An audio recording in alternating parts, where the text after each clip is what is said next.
friends and families, welcome to Madhushini Information Channel. நீ எல்லாம் எந்த விஷயத்தையுமே சாதிக்கவே மாட்ட, நீ எல்லாம் எந்த ஒரு விஷயமே ஒழுங்கா செஞ்சு முடிக்க மாட்ட அப்படின்னு சொல்லி ஒதுக்கப்பட்டவங்கள தான் நிறைய பேர் சாதனையாளர்களாக மாறி இருக்கிறாங்க. அப்படிப்பட்ட ஒதுக்கப்பட்டவங்கள இருந்து சாதனையாளர்களாக மாறின ஒருத்தரை பற்றி தான் நாம் இன்னைக்கு தெரிஞ்சுக்க போகிறோம். ஸோ வாங்க வீடியோக்குள்ளே போகலாம். இன்னைக்கு நான் உங்களுக்கு ஆல்பர்ட் ஐன்ஸ்டீன் அவரை பற்றி தான் நான் உங்களுக்கு இன்னைக்கு ஒரு சில விஷயங்கள் சொல்ல போகிறேன்.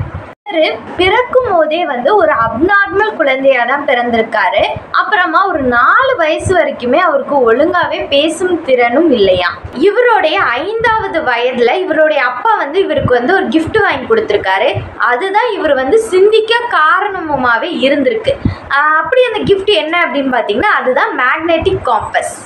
இவருக்கு அறிவியல் மேலே ரொம்பவுமே ஆர்வம் இருந்திருக்கு. அதனால நல்லா படித்து ஸ்கூல்லே நல்ல மார்க்கை ஸ்கோர் பண்ணுறாரு. இருந்தாலுமே இவருடைய 15வது வயதில் இவங்க பள்ளியில் என்ன சொல்லிடுறாங்க அப்படின்னா இவரை இதுக்கப்புறம் நாங்கள் ஸ்கூலில் சேர்த்துக்க மாட்டோம் அப்படின்னு சொல்லி இவரை நீக்கிடுறாங்க. பள்ளிக்கு இனிமேல் வரக்கூடாதுன்னு இவரை சொல்லிடுறாங்க.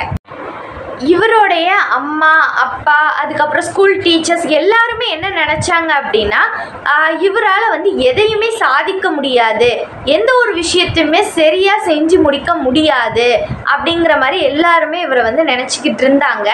இதுக்கப்புறம் என்ன நடக்கு அப்படின்னு பார்த்தீங்கன்னா இவருக்கு வேலையே இல்லை, எங்கேயுமே வேலையே கிடைக்கல. அதுக்கப்புறம் ஒரு சின்ன ஆஃபீஸில் வேலை பார்க்க ஆரம்பிக்கிறாரு.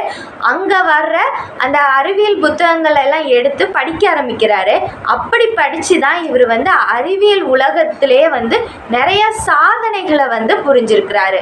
இவருடைய மிகச்சிறந்த கண்டுபிடிப்புகள் அப்படின்னு பார்த்தோன்னா ஃபோட்டோ எலக்ட்ரிக் எஃபெக்டும் ஸ்பெஷல் தியரி ஆஃப் ரிலேட்டிவிட்டி, இது ரெண்டுமே இவருடைய மிகச்சிறந்த கண்டுபிடிப்புகள். இந்த 2 கண்டுபிடிப்புகள் மூலியமாக இவர் நோபல் பரிசு வாங்குற அளவுக்கு இவர் உயர்ந்திருக்கிறாரு. இந்த கிரேட் சயின்டிஸ்ட் ஆல்பர்ட் ஐன்ஸ்டீன். இந்த வீடியோலேருந்து நாம் தெரிஞ்சிக்க வேண்டிய விஷயம் என்ன அப்படின்னு பார்த்தீங்கன்னா ஒரு விஷயத்தில் ஆர்வமும் தன்னம்பிக்கையும் இருந்துச்சு அப்படின்னா நம்மளால் நிச்சயமாக சாதிக்க முடியும். ஸோ இந்த வீடியோ உங்கள் எல்லாத்துக்குமே பிடிச்சிருக்கும், யூஸ்ஃபுல்லாக இருந்திருக்கும்னு நினைக்கிறேன். இதுக்கப்புறம் எந்த மாதிரி வீடியோஸ் போகலாம் அப்படிங்கிறத கமெண்ட் செக்ஷனில் சொல்லுங்கள். Thank you so much. பாய்.